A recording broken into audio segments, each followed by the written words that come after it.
FM 新聞網各位聽眾大家好，歡迎收聽本台最新國際新聞報導。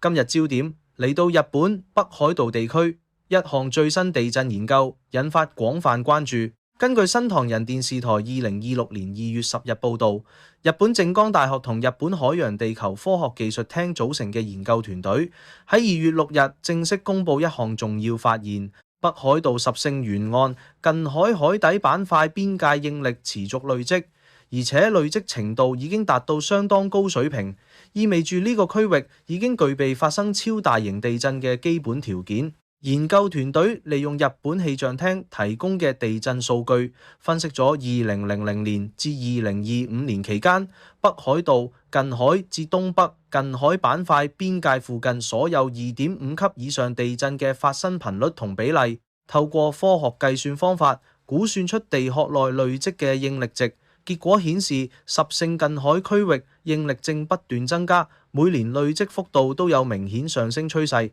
靜岡大學教授南木和二喺解讀呢項研究時直言，北海道近海發生特大地震嘅時機已經成熟。呢句話一出，即時引起日本國內外高度警覺。要了解呢個隱患嘅嚴重性，就要回顧北海道近海地震歷史。呢個地區位於太平洋板塊同鄂霍次克板塊交界處，屬於千島海溝範圍。過去曾多次發生9級以上超巨型地震。歷史記錄顯示，上一次真正嘅特大地震發生喺17世紀，距今已經接近400年。根據日本政府地震調查委員會長期評估，北海道近海平均每340至380年就會發生一次大規模地震。既然上次已經超過咗平均週期，累積能量未有釋放，風險自然大幅上升。委員會更估計，未來30年內發生特大地震嘅機率介乎7%至40%。雖然機率數字看似唔算極高，但喺地震預測領域，40%已經屬於極高風險級別，等於話特大地震極有可能即將發生。呢個評估同最新研究結果高度吻合，進一步證實咗能量蓄積已滿嘅判斷。日本作為地震大國，位於太平洋火環帶西緣，4大板塊交匯，地震活動極其頻繁。全國約1億2500萬人口，每年平均發生1500次有感地震，佔全球地震總數約18%。北海道尤其處於高風險地帶，千島海溝長年累積巨大能量。去年3月，日本放送協會 NHK 就曾經報導過，千島海溝能量累積情況已經令當地居民感到不安。當時報導一出，就有專家呼籲加強防災措施，包括完善防震建築、提升海嘯預警系統同定期進行避難演練。今次最新研究公佈，等於再次敲響警鐘，提醒日本政府同民眾唔可以掉以輕心。從科學角度分析，板塊邊界應力累積係地震發生嘅核心機制。當兩個板塊互相擠壓、摩擦，能量就會以應變形式儲存喺地殼岩石中。一旦超過岩石承受極限，就會突然釋放，形成地震。北海道十勝近海正處於呢種鎖定狀態。過去25年小震頻繁，但大震欠奉，意味住大部分能量未有釋放，反而越積越多。研究團隊採用嘅方法係基於 Gutenberg-Richter 定律，即震級同頻率呈對數關係，透過小震數據推算大震潛在能量。呢種方法喺國際地震學界廣泛應用，科學性相當可靠。南木教授強調，雖然精準預測具體日期仍然唔可能，但能量水平已經達到臨界點，防災準備刻不容緩。放眼全球，日本防災體系係世界頂尖水平。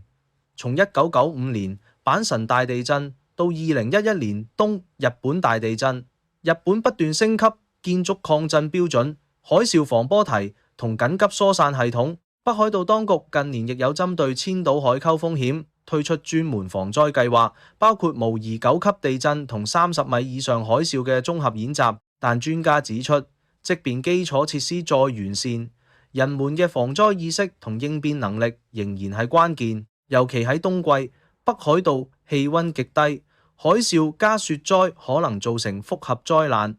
避難路線暢通同物資儲備至關重要。研究公佈後，日本氣象廳同內閣府已經表示會密切監測，並考慮更新長期地震風險地圖。值得一提嘅係，北海道過去地震事例亦提供寶貴教訓。2018年9月6日，北海道膽鎮東部發生6.7級地震，造成41人死亡，電力大範圍中斷，引發土石流同建築倒塌。雖然規模唔及9級，但已顯示北海道地質脆弱性。假如未來發生9級以上地震，震源位於十勝近海，影響範圍可能擴及整個北海道，甚至波及本州東北部。海嘯高度預估可達20米以上。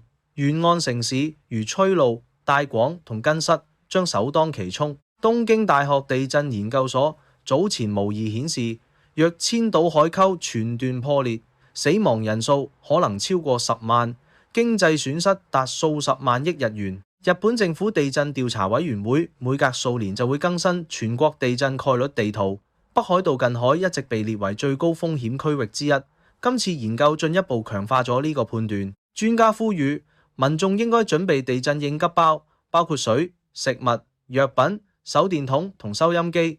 家庭需固定家私，檢查逃生通道。地方政府應該加強海嘯避難大樓建設同資訊傳播。同時，企業同學校都要定期進行防災訓練，避免災難發生時出現混亂。喺國際層面，日本地震風險亦牽動全球關注，因為日本係世界第3大經濟體，半導體、汽車同精密機械供應鏈高度依賴。一旦發生超大地震，全球供應鏈可能再度中斷。類似2011年東日本大地震後核災同海嘯造成嘅影響。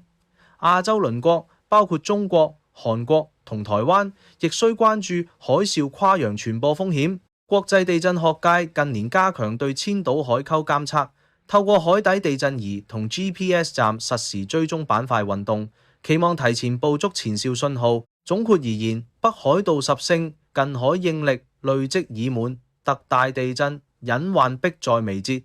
日本研究團隊嘅最新發現同政府長期評估互相印證，提醒全球地震科學界同防災單位提高警惕。雖然人類暫時無法準確預測地震，但透過科學研究同充分準備，可以大幅降低生命財產損失。北海道居民同日本全國民眾都應該將呢個警訊轉化為實際行動，強化防災意識，共建更安全嘅家園。FM 新聞網一直致力為大家帶嚟第一手國際新聞分析。感謝各位聽眾收聽以上報導，希望大家繼續支持本台，訂閱主頻道焦點 FM TV， 同時分享影片俾親朋好友，並記得讚好影片，俾我哋更多動力繼續深入報導世界大事，一齊關注全球焦點。